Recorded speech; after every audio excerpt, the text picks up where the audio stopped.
Di sebuah dunia isekai, hiduplah seorang penyihir yang sangat kejam dan ditakuti oleh umat manusia karena kebengisannya. ここが一人きりで住み着いていた。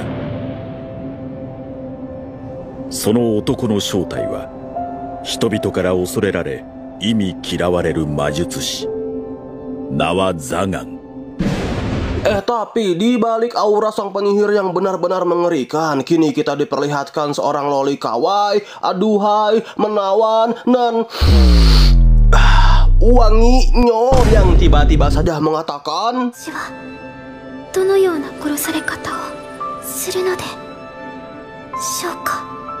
walau baru awal episode aja MC kita mau bunuh loli. Waduh, tapi tenang, sebagai seorang master loli yang memiliki surat izin menculik loli, aing jamin hal tersebut tidak akan pernah terjadi ya para penonton. Karena apa? Karena begini ceritanya. Oh ya, penyihir pedo kita ini bernama Jagan ya bangsawan. Baba Bowie.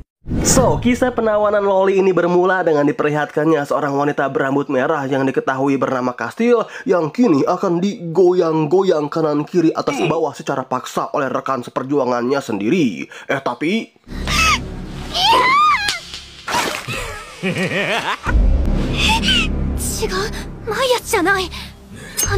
iya, ternyata rekan seperjuangan dari Kastil yang kita sebut saja Mang Anton sudah dirasuki oleh sesosok penyihir. Dan ya, karena identitas Mang Anton ini sudah terlanjur ketahuan juga gitu kan ya oleh Kastil, maka di sini Mang Anton pun semakin beringas untuk melakukan permainan laga-laga kepada Kastil.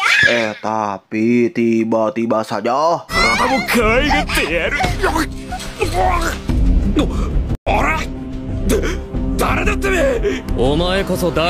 iya, tiba-tiba saja muncullah Jagan yang langsung mengirim Mang Anton ke akhirat karena sudah berani-beraninya gitu macam-macam di wilayahnya. Tapi karena muncratan darah ini tercerot, apa ya namanya selain cerot, bodoh amat lah bajir. Pokoknya karena si Kastil ini terkena cerotan darah dari Mang Anton, tentu membuat dirinya sangat shock luar biasa dan pingsan seketika. Yachimatta.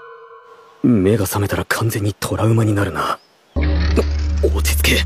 俺は魔術師だ。 Namun ya, Jagan yang sadar bahwa tindakannya ini sudah berlebihan dan tidak mau repot juga gitu kan nantinya, maka dengan kekuatan OP-nya tersebut, Jagan pun langsung menggunakan sebuah sihir siklus putar balik untuk mengembalikan keadaan tubuh mereka seperti sedia kala. Ya, meskipun nyawa Mang Anton tidak bisa kembali lagi sih ke raganya, tapi tiba-tiba muncullah.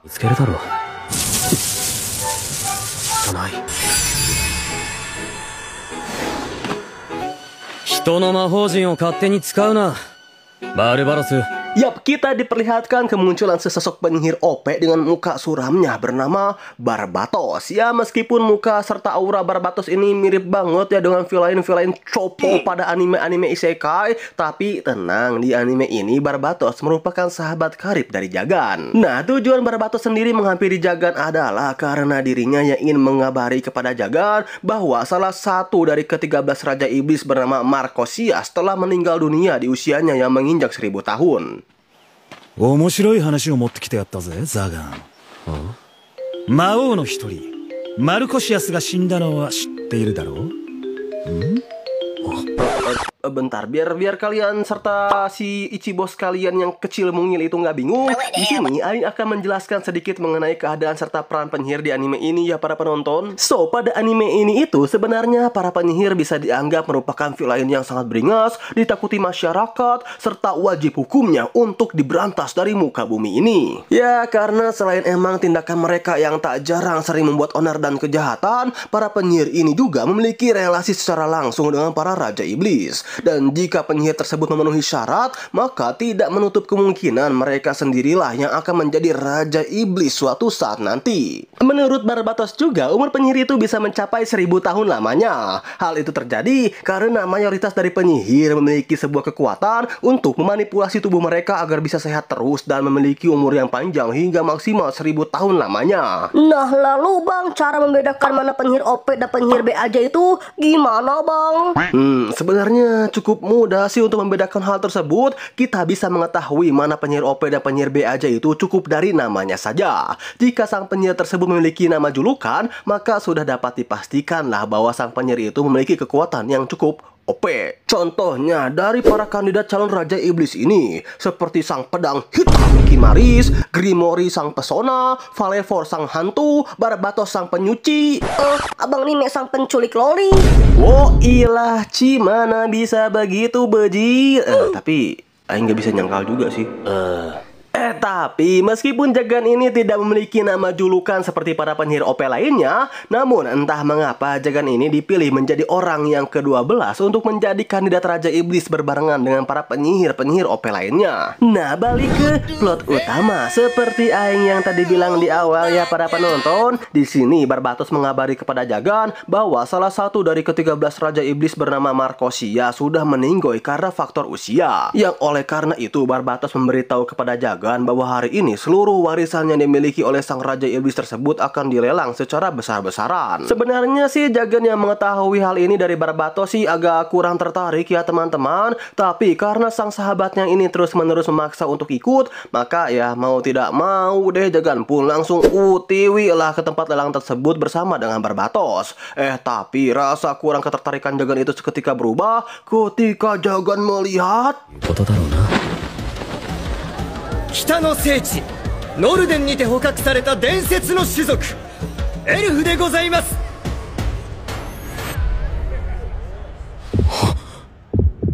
Iya, di sini MC kita benar-benar terpesona ketika mengetahui ada sesosok loli kawaii super imut berambut putih dari ras elf yang kini tengah dilelang ya pada penonton.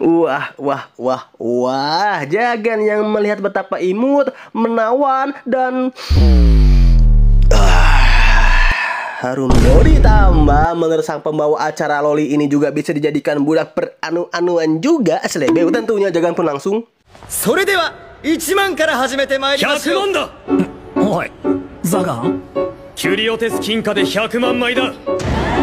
Iya, Jagan yang sudah jatuh cinta pada pandangan pertama kepada sang loli super imut ini, serta Jagan yang sudah sudah tidak sabar lagi gitu kan untuk bermain laga-laga yang serono. Di sini Jagan pun langsung membeli sang loli tersebut dengan harga 1 juta koin emas. Dan iya, dari sinilah kisah cinta antara penyihir OP tapi pedo brutal dengan seorang loli KW beras F dengan spek amboy baru saja dimulai. Baba Boy. まずはきちんと話してみたい。こいつにはせいぜいいい声でさえずってもらわねば困るからな。Tapi nih ya, karena aura Jagan ini kan villain banget, serta dirinya pun benar-benar belum pernah berbicara dengan orang lain selain Barbatos, plus udah lama jomblo juga gitu kan MC kita ini. Di sini Jagan seringkali kesulitan untuk mengekspresikan perkataannya, sehingga tak jarang terjadi kesalahpahaman di antara mereka berdua. Oh iya, nama dari loli calon culikan Aing maksud Aing itu nama dari waifu kita semua. Enggak waifu Aing, si itu bernama Nevlia atau kita sebut saja Nevi lah ya. Nah, dari sinilah kita tahu bahwa alasan Jagan memperbudak Nevi itu bukanlah untuk dibunuh atau diasoi boy ya teman-teman. Ya walau yang kedua Aing berharap banget sih. Tapi alasan Jagan memperbudak si loli kawaii kita ini adalah karena Jagan sudah jatuh cinta pada pandangan pertama kepada Nevi. Dan Jagan ingin si loli kawaii ini selalu ada di sisinya. Ya intinya pedo lah tuh si Jagan ini. Oh my god. Emangnya lu enggak bang?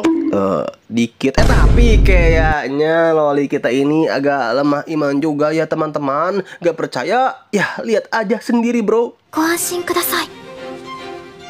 私は処女です。Oh, ini maksudnya Nevi apa yang memberitahu Jagan bahwa dirinya masih segel? Coba dong jelasin di komen adik-adik, aku nggak tahu. Baba Boy. Tapi ya balik lagi para sahabat, karena MC pedok kita ini tidak bisa mengekspresikan apa yang ingin dirinya katakan, serta memberitahu Nevi bahwa alasannya dibeli oleh MC pedok kita ini karena dirinya yang benar-benar sudah jatuh cinta pada pandangan pertama kepada sang loli, maka ya kesalahpahaman seperti ini. 普段は使わん部屋だ。多少汚れてるかもしれんが。 maupun ini つまり死んで楽になるような終わりはないという。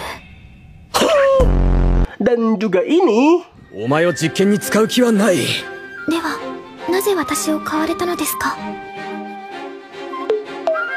お前が知る必要はない。何を言ってるんだ俺は。Seringkali terjadi di antara mereka berdua, yang alih-alih Jagan bisa memberitahu Nevi akan rasa cintanya tersebut, justru Jagan mengira bahwa kini mungkin pandangan si Loli kepada Jagan ini hanya sebatas penyihir sadis yang suka melakukan penyiksaannya secara kejam. Namun meskipun begitu, Jagan berjanji kepada dirinya sendiri, meskipun dirinya sulit mengekspresikan apa yang mau ia bicarakan, meskipun ia belum pernah merasakan berpacaran, meskipun dirinya tidak tahu cara memperlakukan seorang wanita yang ia sukai secara benar, dan meskipun MC kita ini pedo, tapi Jagan berjanji bahwa ia akan membahagiakan Nevi, sang Loli tercintanya, bagaimanapun ya caranya. Singkat cerita, demi memenuhi kebutuhan sang Loli tercinta, kini kita diperlihatkan Jagan dan Nevi yang tengah utiwi ke kota untuk membeli berbagai macam kebutuhan. Tapi ketika dalam perjalanan, Jagan ini baru sadar gitu kan bahwa saat ini dirinya benar-benar bokek brutal karena seluruh uangnya sudah ia all-in-kan untuk membeli Nevi. Apa yang ngerampok aja ya cu ya. Tapi di tengah kebingungan Jagan,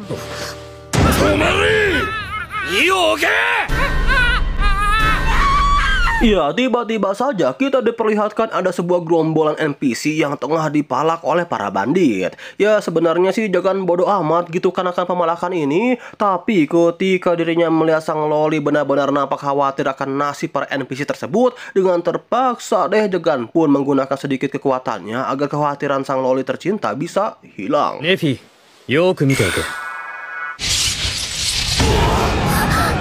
Anna mono wa chiriakuta da.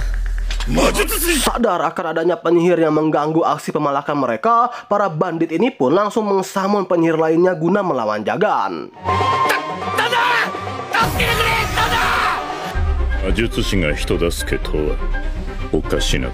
Ya awalnya sih penyihir culun ini nampak so jago ya dan meremehkan Jagan teman-teman. Tapi 主導権をこちらで奪った。これはもうお前の魔法陣じゃない。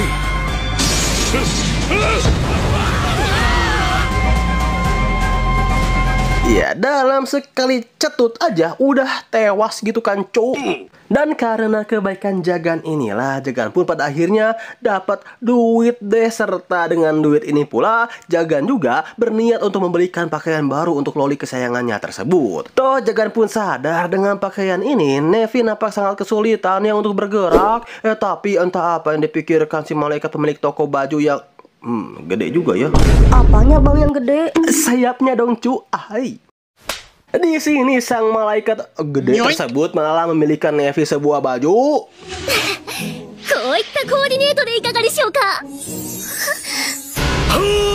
Waduh, cu.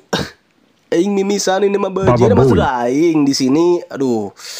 Gimana ya aing jelasinnya para bangsawan, antara menggugah iman dan kawa itu bercampur menjadi satu kesatuan yang walama banget lah, oi bajir. Yos aing nyiapin karung dulu Tapi ya di luar itu semua, sang malaikat gede yang sadar bahwa pakaian pertamanya ini tidak cocok untuk dipakaikan kepada sang Loli. Di sini sang malaikat gede ini pun langsung memberikan baju kedua untuk Nevi yang kayak apotek tutup wah pokoknya. Artinya apa tuh Bang Nime? Gak ada obat cuy kawainya. Sa, ikaga desu ka?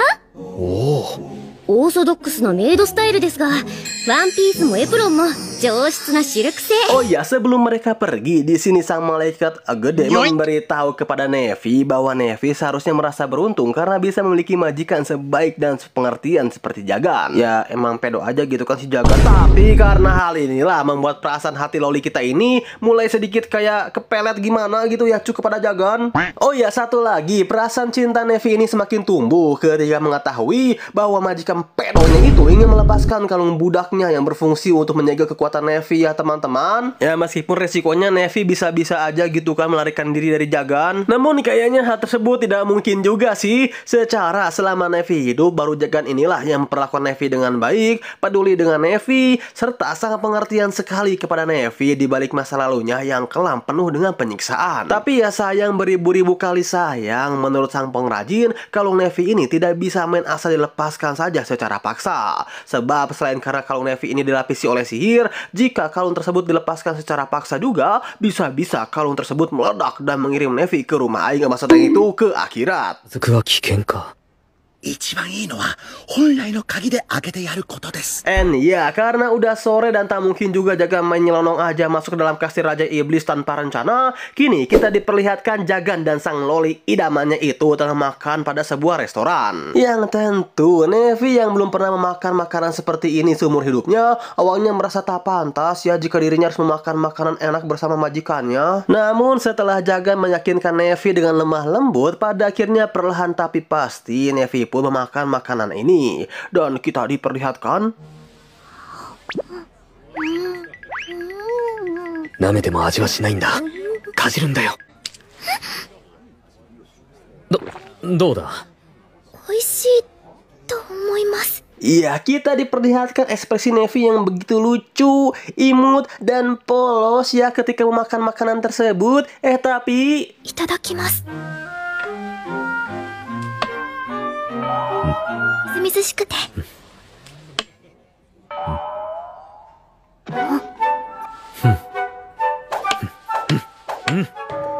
lah si bejir sama Aek gitu kan. Nevi yang melihat majikannya ini nampak kesusahan juga gitu menggunakan garpu dengan pesona loli super kawainya. Di sini Nevi pun langsung menyuapi MC pedo kita. Yang ini mah udah bukan tumbuh perasaan lagi cu, tapi emang mereka berdua itu udah sama-sama saling cinta ya satu sama lain. Kok agak nyesek ya hatiku. Tapi di luar keuuan mereka berdua, di sini Jagan pun baru sadar bahwa alasannya bisa jatuh cinta kepada Nevi itu adalah karena memang Jagan merasakan masa lalunya yang penuh perjuangan ketika dirinya melihat Nevi. Ya bisa dibilang alasan Jagan jatuh cinta kepada loli ini adalah karena di balik kekawaian Nevi, si loli ini memiliki masa lalu yang sangat suram ya, serta tidak memiliki satu orang pun yang menyayanginya seperti masa lalu Jagan yang penuh dengan perjuangan. Ya kira-kira begitulah ya. Dan iya, keuuan antara loli dengan MC pedo kita yang entah mengapa cu Aing merasa kedepannya mental Aing semakin akan teruji brutal ya. Sekaligus menutup alur cerita dari anime yang berjudul Pengen Punya Budak Loli part yang pertama. Cerita anime pembangun si kecil ini dimulai dengan diperlihatkannya MC pedo kita yang tengah mimpi buruk akan kenangan masa lalunya yang mengerikan. Tapi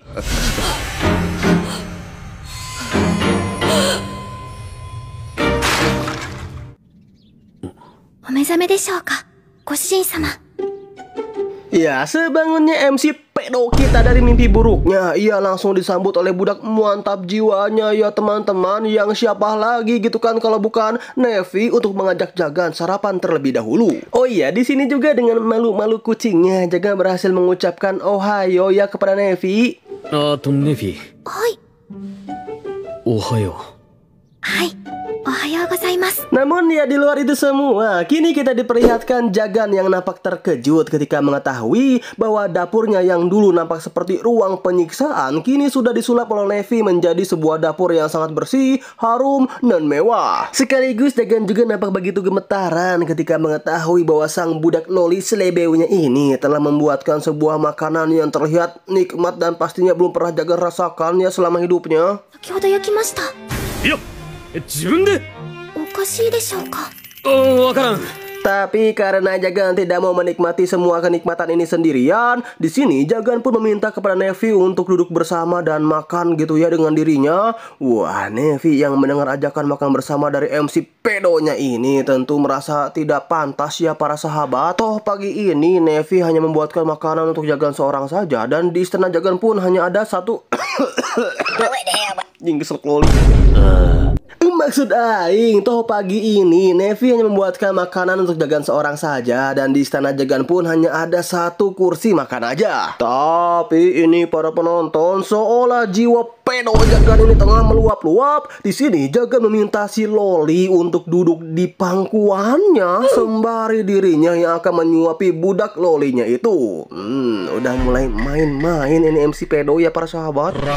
Namun di luar itu semua, karena pada dasarnya Nevi juga diam-diam menyimpan rasa gitu kepada Jagan, maka adegan serta suap-suapan antara si Loli Slebeo dengan majikan pedonya pun terjadi. 様、恥ずかしいです。見ればわかる。ご主人様、意地悪です。 Nyengir kalian jomblo. Iri ya, samain juga saya. Meanwhile, あったかいな。あ、いや、スープか。 Beberapa hari pun berlalu dan kini kita diperlihatkan Jagan yang tengah mengajar Nevi akan bagaimana caranya menggunakan ilmu sihir dan juga mekanisme dari sebuah pembuatan lingkaran sihir. 発言の時間を規定する紋章なんかを追加していく。すまんすまん。 Ya, Jagan melakukan ini semua karena memang Nevi itu terlihat begitu tertarik ya dengan yang namanya ilmu sihir, serta Jagan pun tak mau menyanyiakan kekuatan sihir besar milik Nevi yang terpendam pada dirinya. Tapi ketika Jagan ini tengah menjelaskan tentang itu semua kepada Nevi, tiba-tiba 魔術に興味があるなら。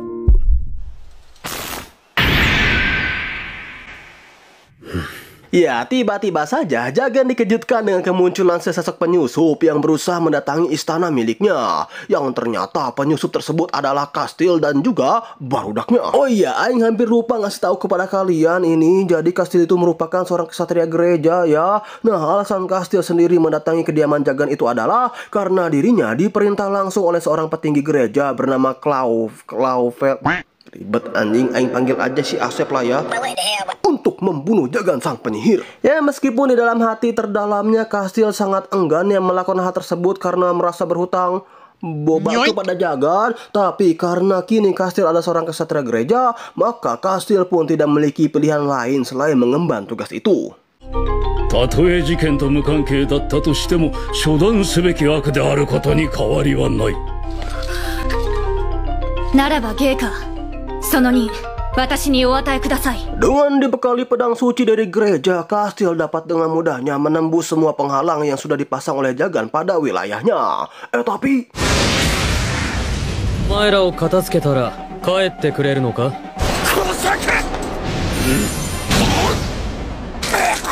ya, bagi Jagan sendiri menghadapi krocok-krocok bau kencur ini bukanlah perkara sulit ya, sehingga harus mengeluarkan seluruh kekuatannya. Namun karena Jagan yang meremehkan musuhnya inilah, di sini Kastil dengan pedang sucinya tersebut berhasil memojokkan Jagan.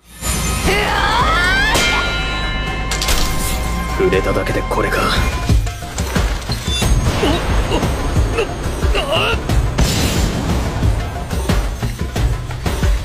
こいつ手の内を隠していたな。 Namun ya karena Kastil ini memiliki hutang boba dan juga Kastil tahu bahwa Jagan bukanlah penyihir jahat seperti apa yang dikatakan oleh pihak gereja, di sini Kastil berniat untuk melepaskan Jagan dari kejaran gereja dengan cara Kastil akan memasukkan kematian Jagan.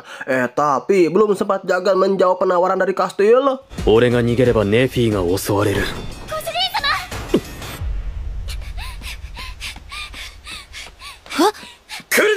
iya, salah satu anak buah Kastil bernama Torres anjing, kebagusan cu namanya, jadi yang panggil aja Mamang Kestot lah ya. Yang mau lihat kemunculan Nevi langsung berniat untuk membunuh si Loli Slebeo itu. Ya, meskipun hal tersebut berhasil digagalkan si oleh Jagan dengan menahan tombak dari Mamang Kestot menggunakan tangannya. Tapi Nevi yang mengetahui bahwa Mamang Kestot berani-beraninya melukai sang majikan, tentu dong membuat Nevi sangat murah brutal. Yang oleh karena itu, dengan amarahnya yang sangat memuncak, Nevi pun langsung mengeluarkan kekuatan Sir F-nya yang sangat dahsyat guna mengirim Mamang Kestot ke akhirat.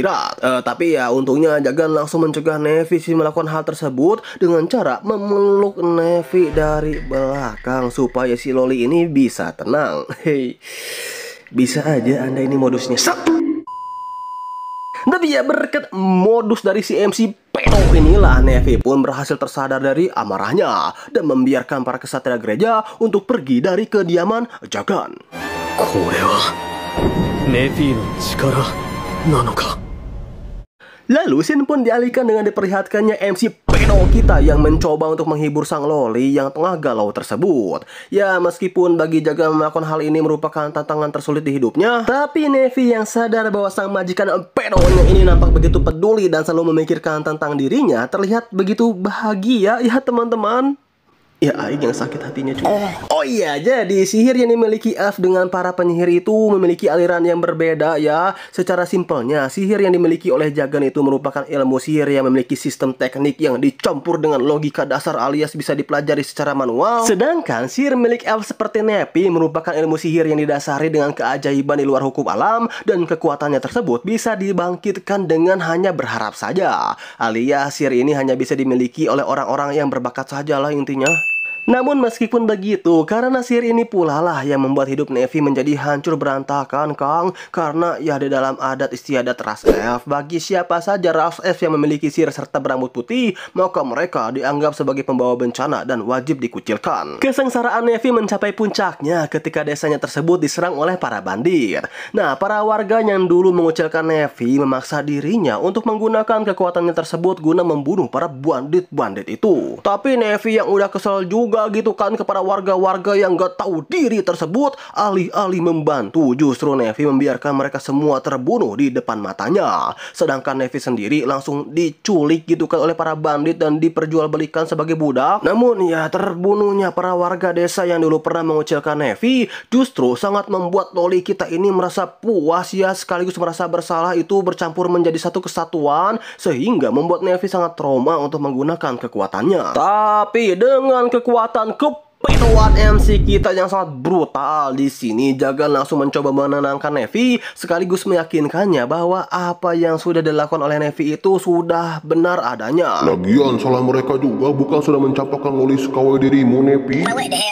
Gak gitu sih, tapi ya pada intinya Jagan memberitahu Nefi bahwa memiliki sebuah kekuatan yang besar itu bukanlah hal yang harus disesalkan. Justru hal tersebut harus Nefi banggakan. Karena apa? Karena dengan kekuatannya tersebut mungkin Nefi bisa menyelamatkan orang-orang yang berharga baginya, seperti dirinya yang menyelamatkan Jagan dari serangan para barudak gereja. Ditambahkan bagaimanapun juga Jagan tidak bisa. 今更ネフィのいない生活など考えられん。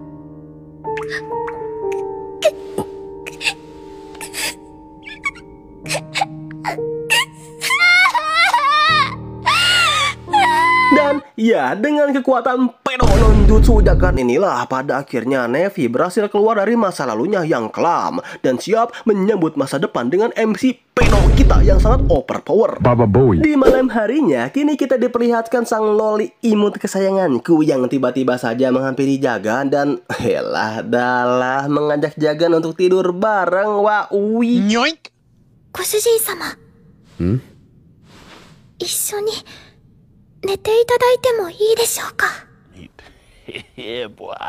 Sebagai seorang pedo sejati yang diajak tidur bareng loli, tentu pikiran Jagan ini auto traveling kemana-mana ya, dan membayangkan permainan laga-laga lah ya dengan Nefi. Tapi bukan itu maksud Nefi. Ya belum aja. Ya maksud aing di sini Nefi yang sadar bahwa Jagan selalu tidur di singgasananya tersebut dan takutnya malah pegal linu gitu kan pagi-paginya, mencoba membiarkan Jagan kali-kali gitu kan untuk tidur di pangkuan loli kawaii ini yang tentunya kesempatan emas kayak gini. Hei, kapan lagi gitu kan? Bahkan Jagan pun dengan senang hati menerima permintaan dari lolinya itu. Tapi pemandangan yang Jagan lihat adalah いいやだ。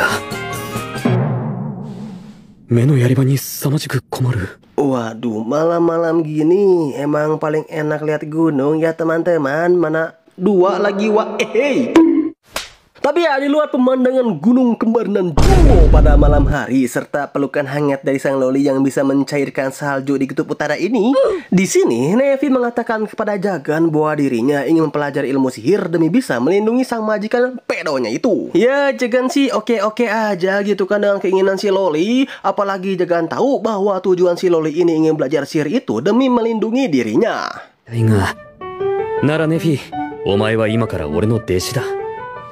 Hingga waktu demi waktu pun berlalu dengan Nefi yang berhasil dengan cepat menggunakan ilmu sihir. Sampai pada suatu waktu Jagan tiba-tiba saja mendapatkan sebuah pesan dari kedua belas Raja Iblis lainnya yang ingin Jagan menemui mereka semua. Yang oleh karena itu tanpa banyak basa-basi Jagan pun langsung utiwilah ke tempat perkumpulan Raja Iblis tersebut. Tapi ketika Jagan baru saja tiba di lokasi tersebut dan bertemu dengan para Raja Iblis, 何時がザガンか若いとは聞いていたが、幼いほどだな。Iya, Jagan yang terkenal oleh kita sangat overpower dalam menggunakan ilmu sihir seketika dibuat merinding brutal hanya dengan tekanan aura yang dahsyat luar biasa ketika menghadap para Raja Iblis ini. Tapi ya, tujuan para Raja Iblis ini memanggil Jagan itu sebenarnya adalah では担当直入に言おう。魔術師ザガン、汝を我らが13番目の盟友、魔王として迎えようと思う。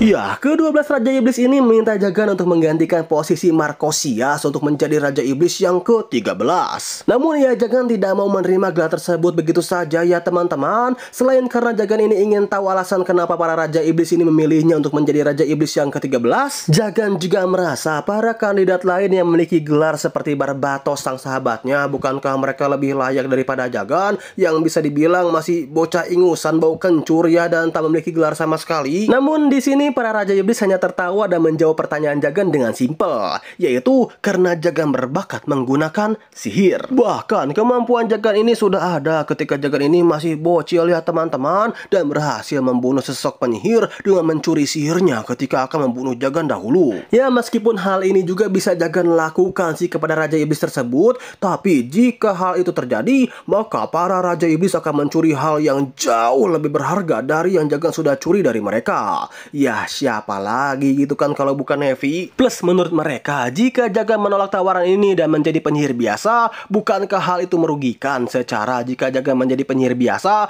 ia akan selalu diburu oleh pihak gereja dan akan diperbudak oleh penyihir-penyihir yang jauh lebih hebat dibandingkan dirinya. Yang pada intinya, alasan mereka semua ingin merekrut Jagan menjadi Raja Iblis ini adalah demi kemajuan sihir dan juga ilmu pengetahuan. Wah, Jagan yang sadar akan hal itu pun entah mengapa seketika teringat kepada Neffy ya teman-teman. Secara kan Neffy sudah mempelajari ilmu sihir dan secara tidak langsung juga Neffy sudah menjadi seorang penyihir. Yang oleh karena itu juga demi melindungi Neffy, Jagan pun tidak memiliki pilihan lain selain menerima penawaran untuk menjadi Raja Iblis yang ke-13.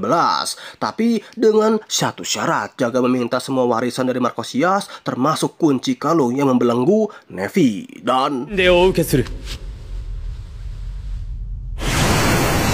新たな盟友を歓迎しよう。魔王ザガン。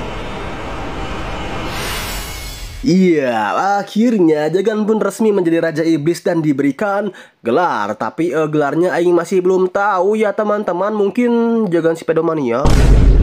Namun lihat di luar nama gelar tersebut, setibanya Jagan di istana, dengan muka murungnya Jagan memberitahu Neffy bahwa ia sudah menjadi Raja Iblis yang ke-13. Neffy, 俺は魔王となった。 Dan langsung membukakan kalung milik Neffy yang sudah membelenggu kekuatannya tersebut. Sekaligus Jagan juga mengatakan, 魔王の俺にはネフィはもう必要ない。出て行ってくれ。 Ya, entah mengapa Jagan malah membuang si Loli tersebut. Ya, jujur Aing bingung sih sama si Jagan ini. Bukankah dirinya menjadi Raja Iblis itu demi melindungi Neffy ya, tapi kok ini malah dibuang gitu kan? Mungkin nih ya, asumsi Aing aja, alasan Jagan membuang Neffy itu adalah karena Jagan tidak mau membiarkan Neffy terjerumus ke dalam konflik ketika dirinya menjadi Raja Iblis. Plus, Jagan akan melindungi Neffy secara diam-diam dari jauh. Tapi ya, jawaban dari tindakan Jagan sang Raja Iblis pedo ini akan terjawab pada episode berikutnya, Mamang. Namun, kasihan juga cuy, ini si Neffy dibuang gitu aja. Kalau nggak punya tempat bobo mah rumah Aing selalu open kok Neffy. Hai.